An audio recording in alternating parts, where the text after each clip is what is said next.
सांस फूल रहा है और सांस यहाँ पेट में दर्द होता है। हाँ। अभी दर्द हो रहा है?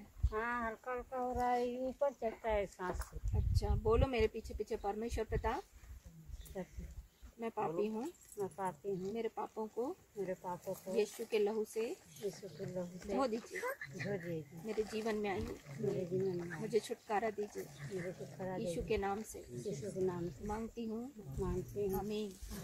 अब बताओ आपका दर्द।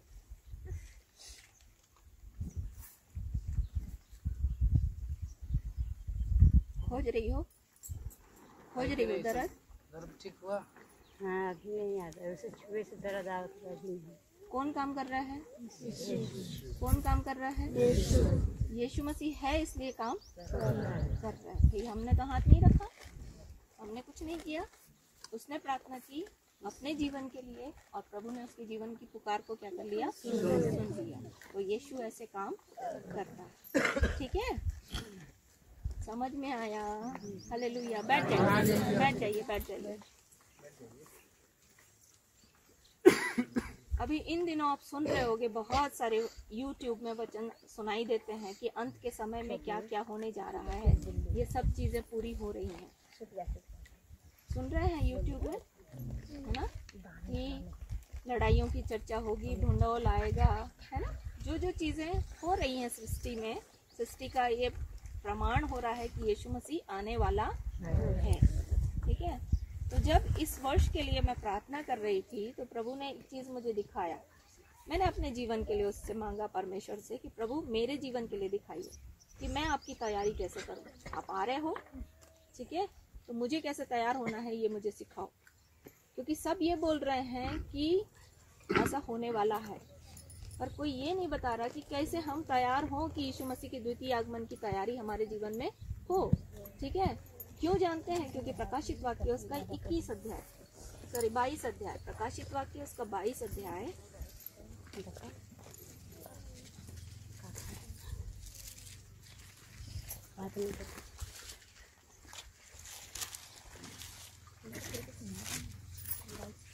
बाईस अध्याय 17 वचन। आत्मा और दुल्हन दोनों कहती है, मेरे पीछे पीछे बोलिए, आत्मा और दुल्हन दोनों कहती है, सुनने वाला भी कहे मतलब ये किसके लिए बोल रहा है? कि कलीसिया तैयार हो गई है, अब प्रभु यीशु मसीह आप आ जाओ। आत्मा की भी इच्छा है कि यीशु मसीह आ जाए और दुल्हन की भी इच्छा है कि यीशु मसीह आ जाए। तो क्या मेरी इतनी तैयारी है कि मैं बोल सकूं कि यीशु मसीह आ जाओ और अभी मैं आपके साथ चली जाऊं? क्योंकि स्थितियां ऐसी दिखा रही है। यदि आप पढ़ोगे मत्ती की किताब में, लूका 17 अध्याय में, तो वहाँ पर बोलता है कि मनुष्य के पुत्र के आने के समय में पेड़ लगेंगे। नूह के दिनों के समय में जैसा होता था वैसा ही होगा, पेड़ लगेंगे। पढ़ लीजिए उसको, लूका 17 अध्याय, लूका रचित सुसमाचार उसका 17 अध्याय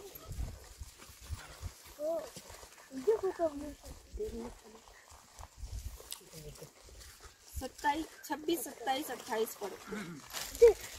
जैसा नूह के दिनों में हुआ था वैसा ही मनुष्य के पुत्र के दिनों में भी होगा। क्या बोलता है? जैसे नूह के दिनों में हुआ था वैसे ही मनुष्य के पुत्र के दिनों में भी होगा। क्या होगा? जिस दिन तक नूह जहाज पर न चढ़ा, जिस दिन तक वो जहाज पे नहीं चढ़ा था, उस दिन तक लोग खाते पीते थे। हाँ, खाना पीना हो रहा था और उनमें विवाह होते थे। लोगों को पता नहीं था कि अब पानी गिरने वाला है और जल प्रलय आने वाला है। तब तक क्या कर रहे थे लोग? खा पी रहे थे और क्या कर रहे थे? विवाह भी हो रहा था। तब जल प्रलय ने आकर उन सबको नाश किया। और जल प्रलय ने क्या कर दिया? उनको आके नाश कर दिया। और जैसा आपको पता है लॉकडाउन में इतना स्थितियां खराब थी, फिर भी लोग शादी करने से नहीं रुक रहे थे, है ना। लॉकडाउन में स्थितियां इतनी खराब थी पर लोग शादी करने से रुक नहीं। देखा, आप जानते हो, है ना। 50 अगर परमिशन मिल रहा है तो 50 में ही कर दो, पर कर दो भैया शादी, ठीक है। तो शादी करने से भी लोग नहीं रुक रहे थे। खाना पीना भी चल रहा था आगे, और खाना पीना तो ज्यादा बढ़ गया। कैसे ज्यादा बढ़ गया? यूट्यूब में कई मेरे पास महिलाएं आती हैं, वो बोलती हैं कि बाप रे, खा खा के मोटे हो गए, क्योंकि अभी लॉकडाउन था, घर में बैठे थे, यूट्यूब में ये डिश वो डिश देख देख के क्या किया हमने, प्रिपेयर किया, बनाया और खा खा के क्या हो गए हैं, वेट बहुत गेन कर लिया हमने, बहुत मोटे हो गए। ठीक है, तो ये समय जो था खाना भी चल रहा था और शादी ब्याह भी चल रहा था। ठीक है, स्थितियां कुछ भी हो ये रुकने वाला नहीं है। ठीक, परमेश्वर का वचन ये बता रहा है कि जब तक नूह के समय में प्रलय नहीं आया था तब तक लोग खा पी रहे थे और ब्याह शादी भी चल रही थी। देखो एक नजारा मैं आपको दिखा रही हूँ कि ऐसा ही होगा जैसे अभी हो रहा था। लॉकडाउन में स्थितियां इतनी खराब थी कि लोग नहीं जा पा रहे थे इधर उधर, निकल नहीं रहे थे, पर शादी ब्याह रुक नहीं रहा था, खाना पीना रुक नहीं रहा था। आगे और जैसा लूत के दिनों में हुआ था कि लोग खाते पीते, लेन देन करते, पेड़ लगाते और घर बनाते थे। आपको पता हमारे यहाँ कंस्ट्रक्शन भी रुका नहीं, लोग चुपके चुपके क्या कर रहे थे, घर बना रहे थे। ठीक है, लेन देन भी रुक नहीं रहा था, बल्कि लेन देन में ऐसा हो रहा था कि ज्यादा महंगी चीजें मिल रही थी। जो आटा 120 रुपए में था वो 220 रुपए में मिल रहा था, 100 रुपए ज्यादा। ठीक है, तो लेन देन भी नहीं रुका और खाना पीना भी नहीं रुका और पेड़ और कंस्ट्रक्शन भी चल ही रहा था। लोग अपने घर का तो कर ही रहे थे ना भाई, सब सारा काम तो कर रहे थे, उनको तो मौका मिल गया था। ठीक, तो ये सब चीजें होंगी, रुकेगा नहीं। पर प्रभु यीशु मसीह का वचन बोलता है कि जब यीशु मसीह का आना होगा तब सबसे पहले क्या, दुल्हन और आत्मा दोनों बोलेगी अब हम क्या हो गए हैं, तैयार हो गए हैं। तो मैं प्रार्थना करने लगी कि प्रभु कैसे तैयारी करना है आप बताओ, क्योंकि यीशु मसीह के प्रथम आगमन के समय में यूहन्ना बपतिस्मा देने वाला आकर के ये प्रचार कर रहा था कि मन फिराओ, क्योंकि स्वर्ग का राज्य तुम्हारे हाथ में है। ठीक है, और यीशु मसीह के आने से पहले यूहन्ना बपतिस्मा देने के लिए भविष्यवाणी हुई कि वो मार्ग को क्या करेगा, तैयार करेगा। राजा के आने की तैयारी ऐसे हो रही है, कैसे, मार्ग को तैयारी कर रहा है मन फिराने के द्वारा। मेरी बात समझ में आ रही है? यहाँ चंगाई वंगाई कुछ नहीं हो रहा है, मतलब चंगाई के लिए प्रार्थना नहीं हो रही है, ये इसलिए आप ध्यान हटा दो ऐसा नहीं है। मुख्य बात जो है वो मैं आपको बता रही हूँ, मूलभूत बातें। ठीक है, आप अपने जीवन को यीशु मसीह के द्वितीय आगमन के कैसे तैयार करो, ये चीजें मैं आपको बता रही हूँ, तो आप थोड़ा ध्यान से सुनना। ठीक, क्या बोलता है कि यूहन्ना बपतिस्मा देने वाले ने तैयार किया उबड़ खाबड़ मार्ग को, सड़कों को सीधा किया, भविष्यवाणी हुई यशाया की पुस्तक में। और आकर के यूहन्ना बपतिस्मा देने वाला जब प्रकट हुआ तो एक ही चीज बोला कि मन फिराओ क्योंकि स्वर्ग का राज्य तुम्हारे हाथ में है। तो द्वितीय आगमन के लिए भी कैसे करना पड़ेगा, कैसे तैयारी करनी पड़ेगी, कैसे तैयारी करनी पड़ेगी, मन फिराने के द्वारा। ठीक है, आत्मा के धरातल पे स्वर्गीय राज्य के लिए तैयारी ऐसे होती है। ये आपको और मेरे को पहले सिखाया गया कि कैसे होती है तैयारी। ठीक है, और ये आने वाले समय में आपको कैसे तैयारी करना है इसका आपको उदाहरण दिया गया है। ठीक, तो यूहन्ना बपतिस्मा देने वाले ने कैसे तैयारी करवाई कि मन फिराओ क्योंकि स्वर्ग का राज्य तुम्हारे हाथ में है। मतलब आप और मैं यीशु मसीह के राज्य में प्रवेश कर सकते हैं अगर मन फिराई तो। ठीक है, तो आज मैं आपको बताने वाली हूँ कि मन फिराओ, क्योंकि ये जो ईयर है, ये जो साल है, ये जो वर्ष है, वो मन फिराओ का वर्ष है। किसका वर्ष है? मन फिराओ। मुझे नहीं पता था, मैंने 21 दिसंबर को एक जगह में हमारी मीटिंग थी और वहां मैंने इस वचन को प्रचार किया और एग्जैक्ट जो है वही चीज, वही बात, वही अध्याय ब्रदर पॉल दिनाकरण के सामने भी प्रकट हुआ। उसने नए वर्ष के लिए भी उसी चीज को प्रचार किया। देखो, हम दोनों मिलके बैठ के बात नहीं किए, हम एक दूसरे को बहुत निकटता से नहीं जानते, ठीक है, पर पवित्र आत्मा हम दोनों को जानता है और जो बात उनके अंदर डाली वही बात हमारे अंदर डाली। तो जो बातें दो बार प्रकट होती हैं उसको परमेश्वर क्या करता है? कंफर्म करता है, यही ऐसा ही है। ठीक है, जो चीजें 2 बार होती हैं, चलो निकाल लो उत्पत्ति की किताब।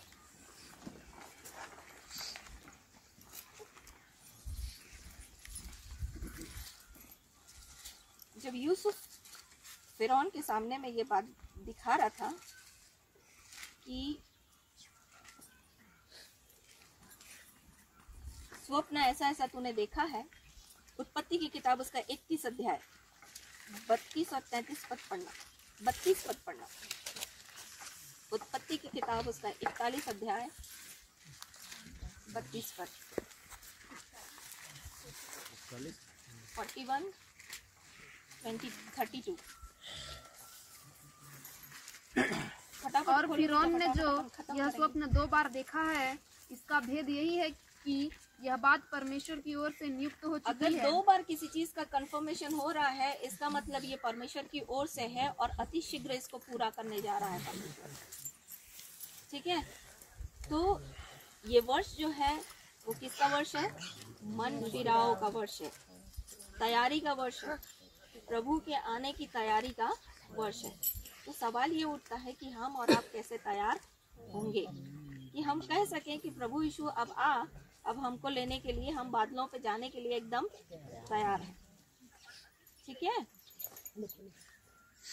तो इस बात को मैंने अपने जीवन में बड़े आसानी से सीखा। कैसे जानते हैं? मैंने मनन करना शुरू किया कि कौन लोग बादलों पर उठाए जा सकते हैं। हम लोगों को क्या करना है? यीशु मसीह आ रहा है कलीसिया को लेने के लिए, और हम कहाँ मिलेंगे? दोनों बादलों पर मिलेंगे। तो बादलों पर जाने के लिए वही जीवन चाहिए जो पहले हो चुका है। ठीक है, तो सबसे पहले क्या देखेंगे? कौन उठाया गया? एलिया।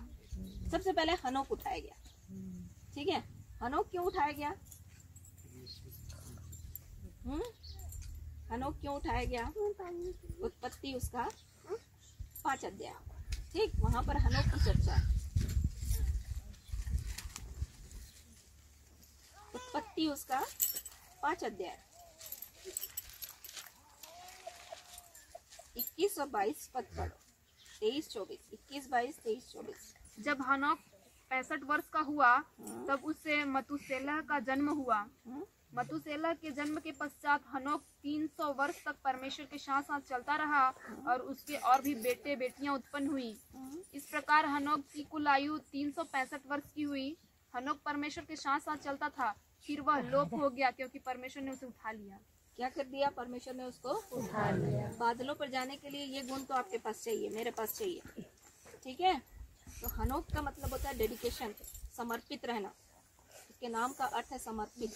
ठीक है, तो जब हनोक के पास एक क्वालिटी थी कि वो परमेश्वर के क्या चला? साथ साथ चला। साथ साथ कैसे चलना है वो मैं आपको बताऊंगी, जैसे मैंने सीखा। ठीक है, तो हनोक के गुण का, हनोक के जीवन की एक क्वालिटी थी कि वो परमेश्वर के क्या चला? साथ साथ चला। फिर दूसरा एक व्यक्ति था जिसको बाइबल में बताया गया है कि वो उठा लिया गया। ठीक है, यदि आप पहला राजा उसका 17 अध्याय से पढ़ेंगे तो वहाँ तिशबी एलिया की चर्चा की गई है। ठीक है, और दूसरा राजा उसका 1 अध्याय में आएंगे तो एलिया क्या किया गया? उठा लिया गया। ठीक है, हनोक के बारे में अपन ने देखा कि वो समर्पित था, समर्पण उसका ऐसे प्रकट हुआ कि वो परमेश्वर के साथ साथ चला। ठीक है, एलिया के बारे में एक वर्णन है, यदि आप पढ़ोगे पहला राजा उसका 17 अध्याय पढ़ो, 1 पद से पढ़ो। तिशबी एलिया जो गिलाद के परदेशियों में से था, उसने आहाब से कहा, इज़राइल का परमेश्वर यहोवा जिसके सम्मुख में उपस्थित रहता हूँ। कैसे रहता है? कैसे रहता है? इज़राइल के परमेश्वर के सन्मुख उपस्थित रहता हूँ। उसके जीवन की शपथ, इन वर्षों में मेरे बिना कहे न तो मेह बरसेगा और न ओस पड़ेगी। तो तीसरी क्वालिटी क्या है? समर्पण के लिए अपन ने देख लिया। समर्पित कैसे आप दर्शा सकते हो? परमेश्वर के साथ साथ चल के। ठीक है, और दूसरा जो है एलिया के जीवन से। ठीक है, एलिया के नाम का अर्थ होता है परमेश्वर, यहोवा ही परमेश्वर है, याहवे ही परमेश्वर है। याहवे इज गॉड, यहोवा ही परमेश्वर है। इस बात को, ये उसके नाम का अर्थ है। ठीक है, तो जब वो तिशबी एलिया जो था वहां रहता था, तो परमेश्वर ने, वो जो आहाब राजा से बात कर रहा है, तो एक चीज वो उसको बता रहा है। क्या बता रहा है? कि वो जो इज़राइल का परमेश्वर है उसके सन्मुख मैं उपस्थित रहता हूँ। ठीक है, इज़राइल कौन, मैंने कल बताया था आपको। इज़राइल कौन, चलो नए लोग कुछ आए हैं उनके लिए मैं बता देती हूँ। भजन संहिता उसका 73 अध्याय, एक पद पढ़िए। सचमुच इज़राइल के लिए अर्थात शुद्ध मन वालों के लिए परमेश्वर भला है। क्या बोलता है? शुद्ध मन वालों के लिए परमेश्वर भला है। तो इज़राइल का मतलब क्या होता है? शुद्ध मन वाले। ठीक है, जिसका मन शुद्ध होता है वही क्या है? परमेश्वर के नजर में इज़राइली है, इब्राहिम का वंश है। ठीक है, याकूब का वंश है। तो और एक और पद मैंने बताया था, यूहन्ना की किताब उसका 1 अध्याय, यूहन्ना रचित सुसमाचार, एक और क्वालिटी थी ना, शुद्ध मन। फिर यूहन्ना उसका 1 अध्याय, उसका 47 पद, 47, यूहन्ना रचित सुसमाचार उसका 1 अध्याय, उसका 47 पद।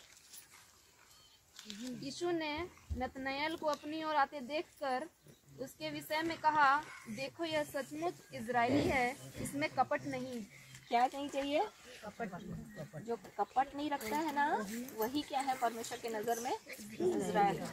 इसलिए यह भजन संहिता उसका 24 अध्याय में बोलता है, तेरे पर्वत में कौन रहेगा, है ना, जिसके काम निर्दोष है, जिसके हृदय शुद्ध है, जिसके मन में कपट नहीं है। ठीक है, तो पर्वत पे चढ़ना है, परमेश्वर से मिलना है, तो मेरे और आपके जीवन में कपट नहीं होना चाहिए। और ऐसे परमेश्वर के सामने उपस्थित रहने वाला व्यक्ति ही प्रभु के साथ क्या करेगा? उठाया जाएगा। सबसे पहली चीज हमने देखा कि समर्पण आपका होना चाहिए, और समर्पण कैसे? परमेश्वर के साथ साथ चल के। दूसरे व्यक्ति से अपन ने देखा क्या कि वो परमेश्वर को, इज़राइल के परमेश्वर के सामने अपने आप को उपस्थित जानकर क्या करता था? चलता था। ठीक है, तो मैंने प्रभु से पूछा कि ये दोनों चीजें मेरे जीवन में चाहिए।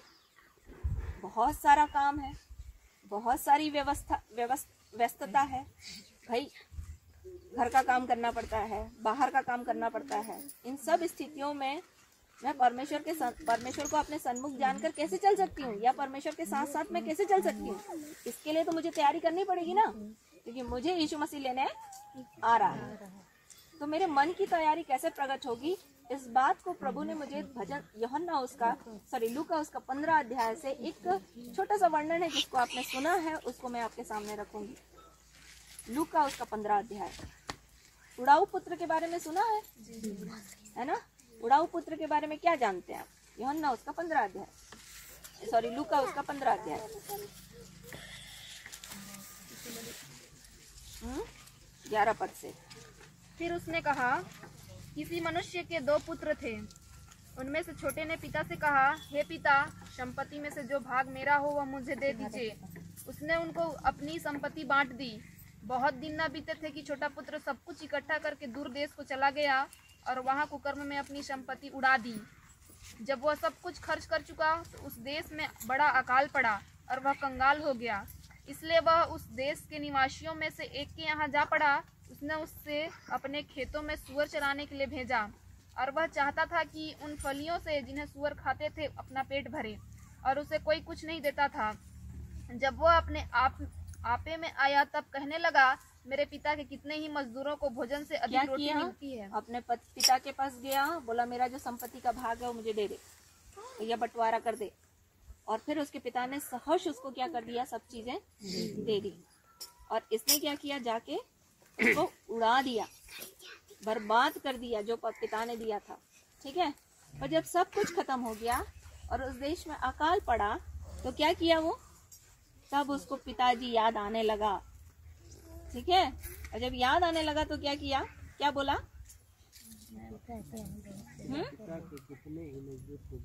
अब उसको समझ में आने लगा कि पिता के पास तो ऐसे फ्री में मिल जाता था भैया, है ना, और यहाँ मेरे को सुअर का फली खाना पड़ रहा है। ठीक है, तो क्या किया उसने? सोचना शुरू किया। क्या सोचना शुरू किया? कि मेरे पिता के यहाँ तो ऐसा ऐसा मिलता था, अब मेरे को क्या करना चाहिए? वापस लौटना चाहिए। वापस लौटना चाहिए। बोलिए वापस लौटना चाहिए। अब उसको याद आ गया कि मुझे क्या करना है, वापस लौटना है। अब वापस लौट के चुपचाप बैठा नहीं, क्या किया, तुरंत उठा और क्या किया, पढ़ो। मैं अब उठकर अपने पिता के पास जाऊंगा और उससे कहूंगा कि पिताजी, मैंने स्वर्ग के विरोध में और तेरी दृष्टि में पाप किया है। यहाँ पर ये लड़का जो है दो चीजों को रियलाइज कर रहा है, एक्सेप्ट कर रहा है। क्या एक्सेप्ट कर रहा है कि मैंने स्वर्ग के विरोध में और तेरे विरोध में क्या किया है, पाप किया है। अगर आप और मैं गलती करते हैं तो हमको मानना भी जरूरी है। अगर हम छिपा के अपने आप को ढांपने की कोशिश करेंगे ना, आप अपनी आशीष को रोक रहे हो। इसलिए याकूब की पुस्तक उसका 1 अध्याय 5 अध्याय निकालो। याकूब की पुस्तक उसका 5 अध्याय, मुझे याद आया तो मैं दिखा दूं। याकूब 5 अध्याय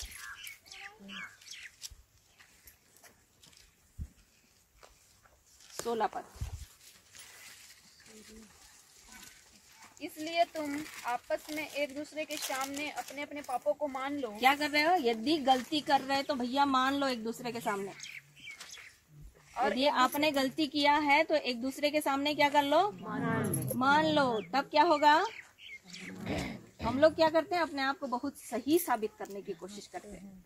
भाई हमने यहाँ प्रार्थना की, हमने ऐसा प्रार्थना किया, हमने ऐसा किया तो हमको ऐसा मिला। आप अपनी गलती को छिपाते हो। क्या परमेश्वर नहीं जानता आप क्या गड़बड़ी कर रहे हो? क्या परमेश्वर नहीं जानता कि आप क्या गड़बड़ी कर रहे हो? क्या परमेश्वर नहीं जानता कि क्या करने वाले हो? तो किसके सामने आप अच्छा बनना चाह रहे हो? मनुष्य के सामने अच्छा बनना चाह रहे हो। लोग गवाही देते हैं, भैया हमने ऐसा किया, हमने वैसा किया, तो परमेश्वर ने ऐसा किया। आप अपने आप को सही साबित कर रहे हो। किसके सामने? आप पेट में थे ना, तब भी प्रभु आपको जानता था। क्या बोलता है, तेरे रचे जाने से पहले, मेरे रचे जाने से मैंने तुझ पर चित्त लगाया है। हमारे अंग जो दिन दिन बनते जाते थे, हमारे रचे जाने से पहले उसकी पुस्तक में लिखे हुए थे। ठीक है, तो आप और मैं किसके सामने अपने आप को सही साबित करना चाह रहे हैं या चाहते हैं? लोगों के सामने, क्योंकि सब गलती में बैठे हैं। क्या बोलता है, कोई भी धर्मी नहीं, एक भी नहीं। बोलता सबने पाप किया, परमेश्वर की महिमा से हर एक रहित है। वो मनुष्य जो घास है, वो मनुष्य जो फूल है, जिसकी शोभा फूल के समान है, बोलता परमेश्वर का वचन। वो जो धुएं में की कुप्पी के समान है, वो जो सांस के समान है, हम उसके सामने अपने आप को सही साबित करते हैं। अपने आप को अच्छा दिखाते हैं। मैं कल बता रही थी और हर जगह इस बात को बोलती हूँ। मान लीजिए श्याम जो है वो मर गया, ठीक है, तो जब श्याम मर जाता है ना, उसका डेड बॉडी वहीं रहता है, उसका जो शरीर रहता है वो वहीं रहता है। फिर भी क्या बोलते हैं, श्याम चला गया। बोलते हैं कि नहीं? बोलते हैं कि नहीं कि श्याम जो है वो चला गया। श्याम का शरीर वहीं पड़ा रहता है, फिर भी श्याम को बोलते हैं श्याम चला गया। श्याम चला गया क्या? भाई उसका शरीर तो है ना वहाँ, फिर भी हम क्या बोलते हैं? क्योंकि उसकी आत्मा उसको छोड़कर। तो आप जो हो ना, उसका नाम है आपकी आत्मा का नाम है। आप जो हो, क्या नाम है आपका? हाँ? विनोद कुमार की आत्मा का नाम विनोद कुमार है। विनोद कुमार की पहचान उसकी आत्मा है। विनोद कुमार की पहचान उसका शरीर नहीं है। शरीर तो पड़ा रहता है, जब आत्मा चली जाती है ना, तब बोलते हैं क्या कि विनोद कुमार, और शरीर तो रहता है जिसका आप और मैं अंतिम संस्कार करते हैं, है ना? उसके सामने हम अच्छा बनना चाहते हैं, जिस शरीर की कोई वैल्यू नहीं है।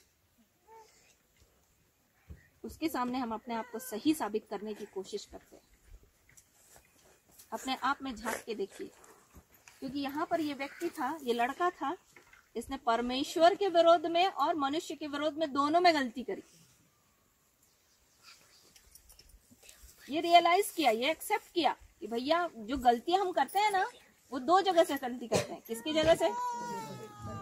स्वर्ग की नजर में भी हम गलत होते हैं, मनुष्यों की नजर में भी गलत होते हैं। जो हम गलती करते हैं ना, वो दोनों की नजर में गलत होते हैं। ठीक है, तो ये उड़ाऊ पुत्र जो था, इसने स्वीकार किया कि भैया मेरे से गलती हो गई, अब मुझे कहाँ जाना चाहिए? अपने पिता के पास जाना चाहिए। अब जैसे वो गया तो उसका पिता क्या किया? दूर से दौड़ा और गले लगा लिया और चूमा उसको, और अपने नौकरों से बोला जाओ इसके लिए क्या करो, इसका वस्त्र लेके आओ, इसको अच्छे से अच्छा वस्त्र पहनाओ। सबसे पहली चीज क्या पहनाया? दूसरा बोलता है इसको अंगूठी पहनाओ, तीसरा बोलता है इसको जूते पहनाओ।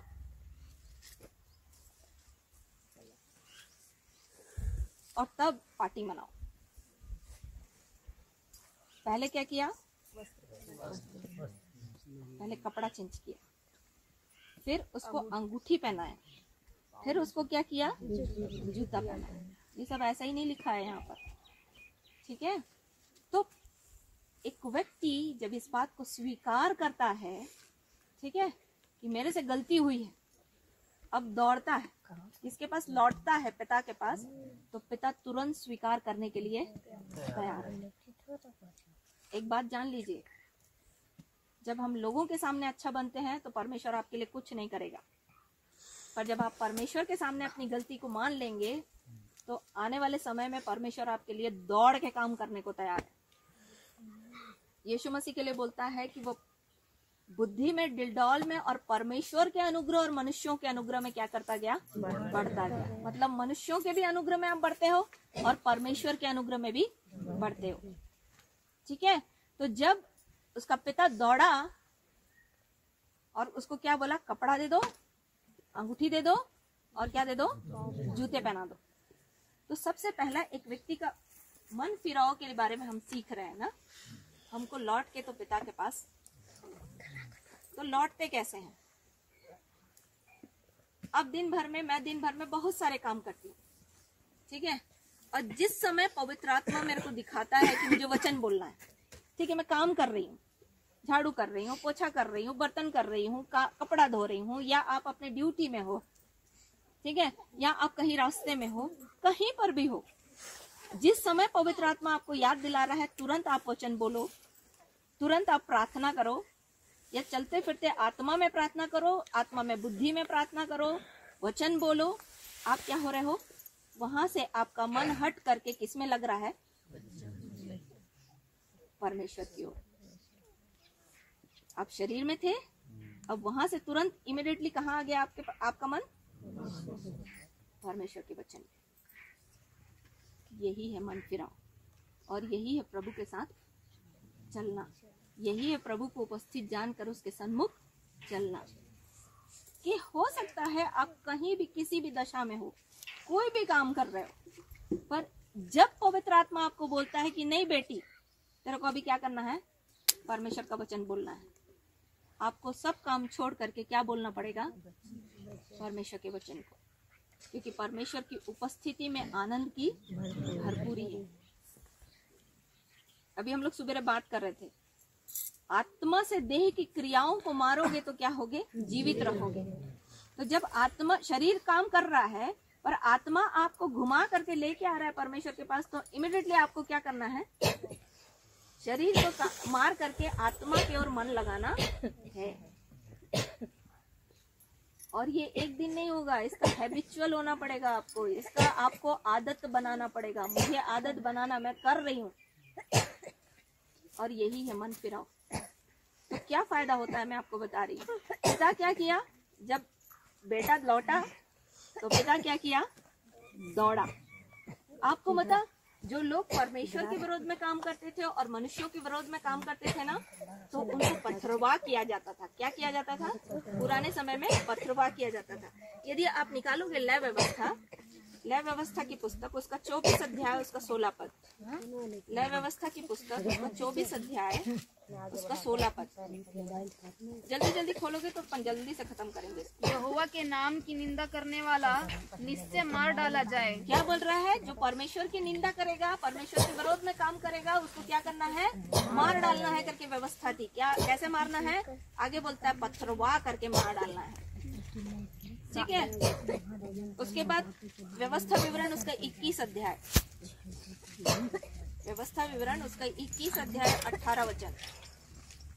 यदि किसी के हत्या और दंगैत बेटा हो, क्या बोल रहा है? यदि किसी का हठैला और दंगैत बेटा हो, आगे जो अपने माता पिता की बात न माने, जो अपने माता पिता की बात न माने, किंतु ताड़ना देने पर भी उनकी न सुने, ताड़ना देने पर भी न सुने, तो उसके माता पिता उसे पकड़कर अपने नगर से बाहर फाटक के निकट नगर के पुरानियों के पास ले जाएं। नगर के पुरनियों के पास लेकर जाएं, और वे नगर के पुरानियों से कहें, हमारा यह बेटा हठीला और दंगैत है, यह हमारी नहीं सुनता, यह उड़ाऊ और पियक्कड़ है। क्या बोल रहा है? ये उड़ाऊ और इसलिए क्या किया? उसको जाके पत्थरवा कर दो बोलता है ना? ऐसे लिखा है ना? उसको बाहर ले जाओ और उसको क्या कर दो? पत्थरवा कर दो। तो ये जो लड़का उड़ाऊ पुत्र था, इसका अगर ये नगर में घुसता तो सबसे पहले इसका परिणाम क्या निकलता? लोग इसको पकड़ करके क्या कर देते? पत्थरवा कर देते। और इसलिए पिता उसके पीछे दौड़ा कि जब उसको पकड़ लेगा तो पत्थर सबसे पहले किसके ऊपर आना चाहिए? पिता को लगना चाहिए। समझ रहे हैं? यही काम तो मेरे और आपके लिए यीशु ने किया। आपकी और मेरी गलती को क्या कर दिया? ढांप के अपने ऊपर ले लिया सारी गलतियों को। क्या कर दिया? अपने आप को दे दिया। तो वो जो पिता था क्या कर दिया? गला लपेट लिया। क्या किया? अगर पत्थर पड़े तो मेरे बेटे को न पड़े। सोचो, वो दंगैत था, वो उड़ाऊ था। परमेश्वर और स्वर्ग के और मनुष्यों के बीच में अपने पिताजी के विरोध में उसने क्या किया था? पाप किया था। पर फिर भी उसके पिता ने क्या किया? उसको गले लगा। ये है प्रेम परमेश्वर। ठीक है। उसको क्या कर दिया? गले लगा लिया। और बोलता है दौड़ा। क्या किया? दौड़ा। और उस समय लोग क्या करते थे? लंबा लंबा बागा पहनते थे, लंबे लंबे वस्त्र पहनते थे। और उस लंबे वस्त्र को दौड़ा होगा तो कैसे होगा? गिरेगा नहीं? है? लंबा वस्त्र पहनेगा तो क्या करेगा? गिरेगा नहीं? तो उसने क्या किया होगा? उसको उठाया होगा और फिर अपने बच्चे को बचाने के लिए क्या किया होगा? दौड़ा होगा। मतलब आपके और मेरे लिए उसने अपने आप को क्या बोलना चाहिए उसको? लज्जा की चिंता। लज्जा, हमारी लज्जा को उसने अपने ऊपर ले लिया, है ना? वो लज्जा के लिए भी नहीं डरा। वहाँ के लोग जो हैं लंबा वस्त्र इसलिए पहने रहते थे ताकि तन जो है वो ढका रहे। और वस्त्र को उठाना मतलब लज्जा दिखाना। पर उसका पिता ने अपने बेटे के लिए उस लज्जा की भी कीमत नहीं की। क्या किया? कपड़ा उठाया और उसके पीछे दौड़ा। और क्या किया? उसके ऊपर पत्थर आने से बचने के लिए अपने आप को क्या कर दिया? उसको ढांप दिया।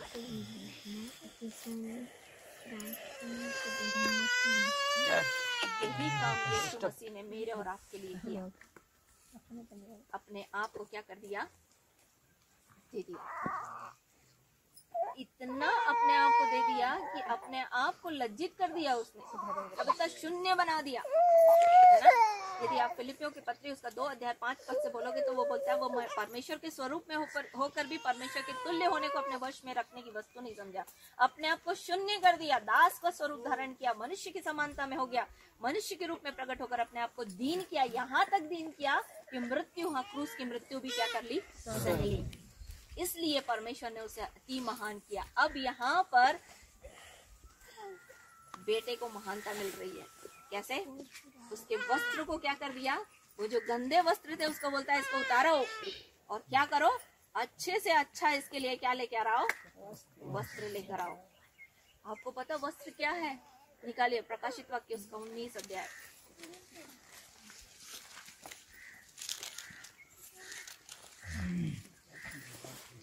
प्रकाशित वाक्य उसका 19 अध्याय 8 वचन। उसको शुद्ध और चमकदार महीन मलमल पहनने का अधिकार दिया गया, क्योंकि उस महीन मलमल का अर्थ पवित्र लोगों के धर्म के काम है। फिर वही धर्म के काम, क्या है? पवित्र लोगों के धार्मिकता के काम। ये जो वस्त्र था जो उस लड़के का चेंज करवाया गया, मतलब वो जो उसके गंदे काम थे उसको परमेश्वर ने क्या कर दिया, मतलब उसके पिता ने उसको हटा दिया, उसकी गिनती नहीं की और उसको क्या कर दिया, अच्छे काम का वर्णन उसके ऊपर आवरण पहना दिया। धार्मिकता के काम का चादर उसको क्या कर दिया, पहना दिया। इसलिए वो आप यशाया की किताब उसका जब आप पढ़ोगे 64 अध्याय तो उसमें बोलता है धार्मिकता की चादर ऐसे ओढ़ा दी जैसे दुल्हा फूलों से अपने आप को सजाता है, दुल्हन गहनों से अपना श्रृंगार करती है। मतलब उसने जो गलती की थी उसको परमेश्वर ने क्या कर दिया, उसको हटा दिया और क्या किया, ऐसा चादर उड़ा दिया, ऐसा कपड़ा उड़ा दिया जो मलमल हो, जो श्वेत हो, है ना। परमेश्वर ने हमारे जीवन के लिए हमारे जो पाप हैं उसको हटा करके, उसकी गिनती न गिन करके हमको धार्मिकता के वस्त्र क्या कर दिए, उसने पहना दिए।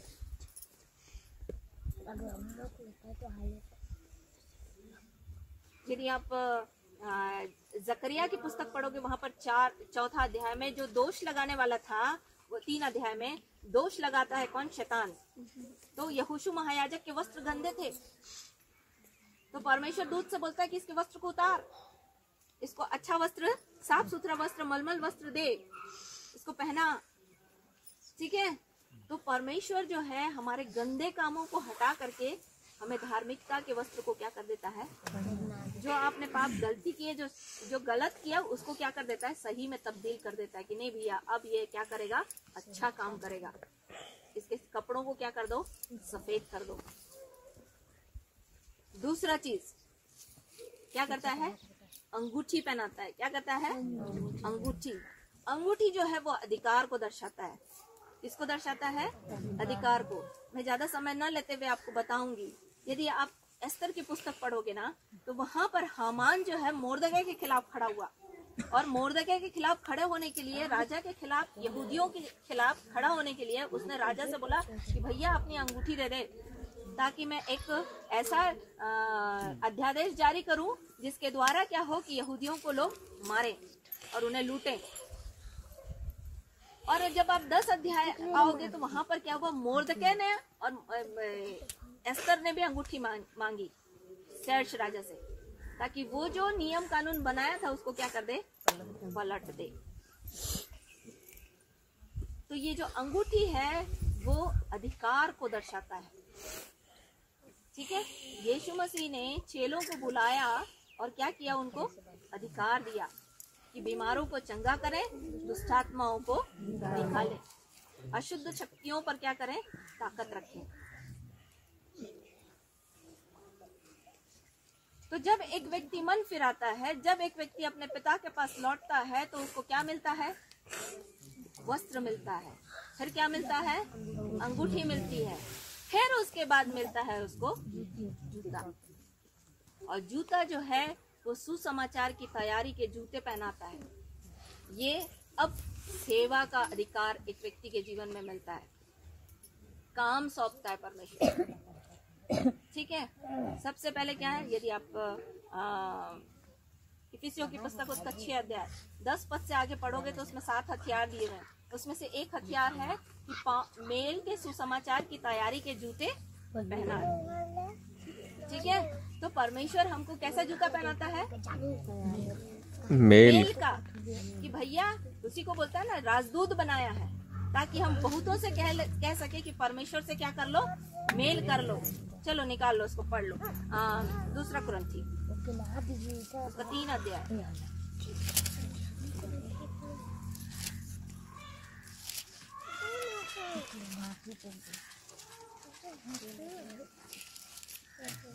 दूसरा कुरिन्थी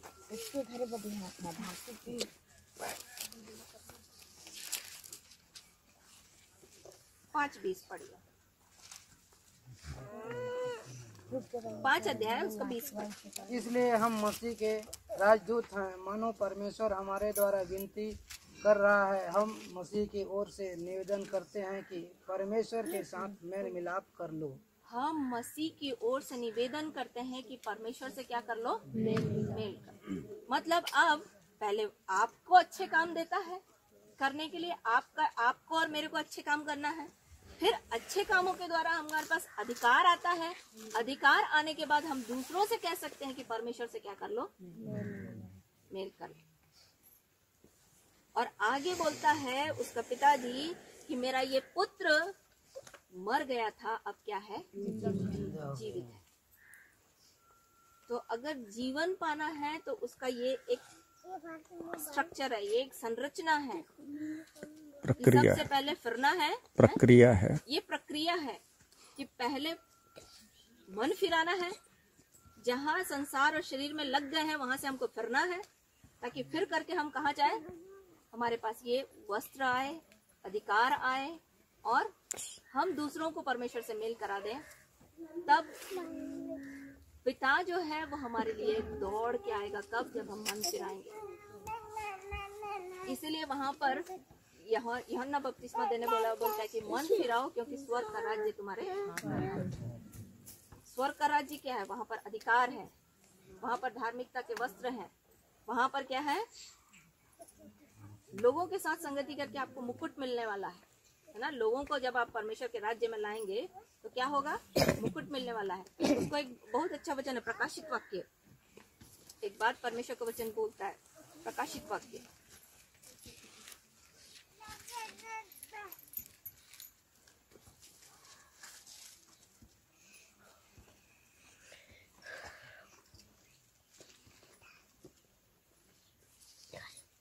14 अध्याय 13 पद।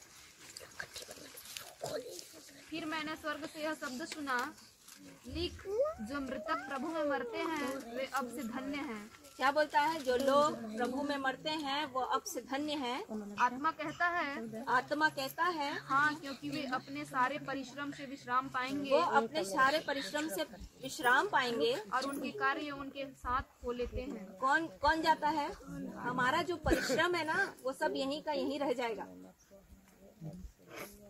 हमारा जो परिश्रम है, जो हम जमीन खरीद रहे हैं, जो हम मकान बना रहे हैं, जो हम प्रॉपर्टी ले रहे हैं, जो हम बैंक बैलेंस बढ़ा रहे हैं, ये सब कहाँ रह जाएगा। ये जो परिश्रम है हमारा वो क्या हो जाएगा, जाएगा क्या, क्या जाएगा, उसके आगे लिखा है, पढ़िए ना फिर से। उनके कार्य उनके साथ हो लेते हैं। उनके कार्य उनके साथ। तो मुख्य क्या है, वहां स्वर्ग में कौन रहेगा, हमारा कार्य, हमारा काम, हमारा काम हमारे साथ जाएगा। समझ रहे हो, हमारा काम हमारे साथ जाएगा। जिस आवरण को परमेश्वर हमारे जीवन को देगा वही हमारे साथ ऊपर जाएगा, बाकी सब कुछ यहीं रह जाएगा। मेरी बात समझ में आ रही है? Hallelujah, hallelujah. नहीं समझ में आ रही तो फिर पूछना, फिर बताऊंगा। एक व्यक्ति का मन फिराना कितना जरूरी है। एक व्यक्ति को अपने पापों को मान लेना जरूरी है एक दूसरे के सामने, ठीक है। इसने क्या किया, इस उड़ाऊ पुत्र ने पिता के पास वापस आया, मन फिर आया, गलती हुई थी, अलग जगह में था, पर फिर वहां से क्या हो गया, पिता के पास मुड़ के आ गया। और जब आया तो पिता क्या हो गया, उसको गले लगा लिया। पिता तो गला लगाया, पर एक बात उसने फिर भी अपने पिता से बोली। पढ़ो क्या बोलता है, नीलू का उसका 14 अध्याय, जो 15 अध्याय अपन पढ़ रहे थे, वहां पर बोलता है, पिताजी मैंने तेरे और स्वर्ग के विरोध में क्या किया है, मानना जरूरी है। इसलिए बोलता है जो मान लेगा और छोड़ देगा उस पर क्या हो जाएगी, दया हो जाएगी। बोलता है जो मान लेगा, क्या बोलता है, यदि हम अपने पापों को मान ले तो वह हमारे पापों को क्षमा करने में विश्वास योग्य और धर्मी है। तो यदि हम गलती करते हैं, यदि हमारे जीवन में पाप हुआ है, तो हमको अपने आप को सही साबित करने के लिए लोगों के सामने अपने आप को सही नहीं दिखाना है। जो गलती हुई है उसको आपको बोलना है कि हाँ मेरे से गलती हुई है। हाँ, मैंने ये गलत किया है, पर प्रभु ने मेरे जीवन में काम किया है। जब तक आप मानेंगे नहीं, जब तक आप पलटेंगे नहीं, तब तक आपके जीवन में काम होने वाला नहीं। और आप इन स्थितियों से बच नहीं जाएंगे। ये जो स्थितियां चल रही है ना, यीशु मसीह के द्वितीय आगमन की जो तैयारी चल रही है, उसको आप अपने जीवन में और मैं अपने जीवन में ऐसे तैयार कर सकती हूँ कि मैं प्रभु के साथ चलूं, मैं प्रभु को उपस्थित जानकर चलूं। संसार में बहुत सारी व्यस्तता तो है। अभी एक सूडान में एक भाई काम करते हैं। जब भाई हमारे घर में खाना खाने आए तो भैया उनको बोल रहे थे कि देखो मेरे को शुगर नहीं है, मेरे को बीपी नहीं है, और मैं प्लांट में काम करता हूँ और मेरे पास बहुत सारा टेंशन है। भाई प्लांट में काम करना, प्लांट में जो काम करते हैं वो जानते हैं कि उनके पास कितनी सारी जिम्मेदारियां रहती हैं, और यदि आप बड़े पद में हो तो और आपके पास जिम्मेदारियां बढ़ जाती हैं। ठीक है, तो उन्होंने बोला कि आप कैसे करते हो इस सब को मैनेज। भैया ने बोला मेरे पास कोई एंजाइटी नहीं है, मेरे पास कोई टेंशन नहीं है, मैं टेंशन नहीं लेता। तो वो जो है, वो बंदा जो है वो विदेश में काम करता है। तो उसने बोला बाप रे, मेरे पास तो बहुत सारा टेंशन है, आप कैसे इस टेंशन को रिलीज करते हो। तो भैया ने एक बात उनसे कही कि देखो, रोग में मनुष्य अपनी आत्मा में संभलता है। ठीक है, नीति वचन उसका 14 अध्याय 18 अध्याय 14 पद है, या 14 अध्याय 18 पद है, देखो तो 18 अध्याय 14 पद पढ़िए।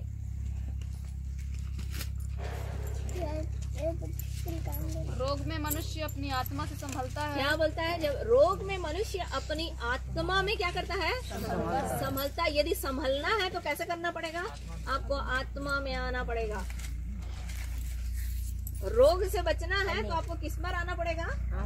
आत्मा में आना पड़ेगा। और आगे बोलता है जब आत्मा हार जाती है तो उसको कौन संभाल सकता है? अगर आत्मा गई ना नरक में तो फिर उसका कोई बचाव नहीं है। इसलिए सबसे पहले आपको यदि अपने आप को बचा कर रखना है तो आपको आत्मा के धरातल पे, मुझे आत्मा के धरातल पे आना ही पड़ेगा। और कैसे आएंगे वो मैंने आपको बड़े आसानी से, मुझे जो सिखाया गया मैंने आपको बता दिया कि जब आप गलती चल रहे हो, है ना, तो आपको उसी समय जब याद आ रहा है कि भैया मेरे को वचन पढ़ना है, मेरे को प्रार्थना करना है, मेरे को वचन बोलना है, उसी समय इमीडिएटली आप काम चालू कर लो। तो आप कहाँ गए? शरीर के धरातल से हट करके आप किस में आ गए? अभी आत्मा के धरातल पे। Hallelujah, hallelujah. और दूसरी चीज, अपने पापों को क्या करना है? एक दूसरे के सामने मानना है। यदि हम नहीं अगर हम ये काम नहीं करेंगे ना तो क्या बोलता है? उसी को पढ़ो ना, याकूब उसका 5 अध्याय अपन पढ़ रहे थे ना। क्या बोलता है? एक दूसरे के सामने अपने पापों को मान लो कि तुम चंगे हो जाओ। पढ़ो उसको। कौन सा पद है? 18 पद पढ़ रहे थे, याकूब की पत्री उसका 5 का 16। इसलिए तुम आपस में एक दूसरे के सामने अपने अपने पापों को मान लो और एक दूसरे के लिए प्रार्थना करो जिससे चंगे हो जाओ। धर्मी जन की प्रार्थना के प्रभाव से बहुत कुछ हो सकता है। ठीक है, जब हम एक दूसरे के सामने अपने पापों को मान लेते हैं तब क्या होता है? हम चंगाई को पाते हैं। ये नहीं कि मैं तो भैया ऐसा कर रहा हूँ, मैं तो भैया वैसे कर रहा हूँ, मैं तो ऐसा कर रही हूँ, मैं तो वैसा कर रही हूँ। केवल अपनी चर्चा, अपनी बात। आपको मैं एक उदाहरण बता रही हूँ। एक बहन है, ठीक है, उसके घर में बहुत सारा प्रॉब्लम है। उसका पति दारू पीता है और बहुत सारी समस्या। पर ये जो बंदी है, ये जो बहन है, वो प्रभु को मानती है। ठीक है, प्रभु में आई, वचन पढ़ना इसने शुरू किया। अब ये क्या करती है कि अपने पति को नीचा दिखाने, मतलब अपने आप पति को सोचती है कि ये तो अधर्मी है। क्यों? क्योंकि ये वचन नहीं पढ़ता। और मैं क्या करती हूँ? तो मेरे पास आके बोलती है कि दीदी मैं तो वचन पढ़ती हूँ और वो तो वचन नहीं पढ़ता। मैं तो वचन सुनती हूँ, वो तो वचन नहीं सुनता। तो मैंने उससे बोला कि मैं सुन सुन के थक चुकी हूँ कि तू वचन पढ़ती है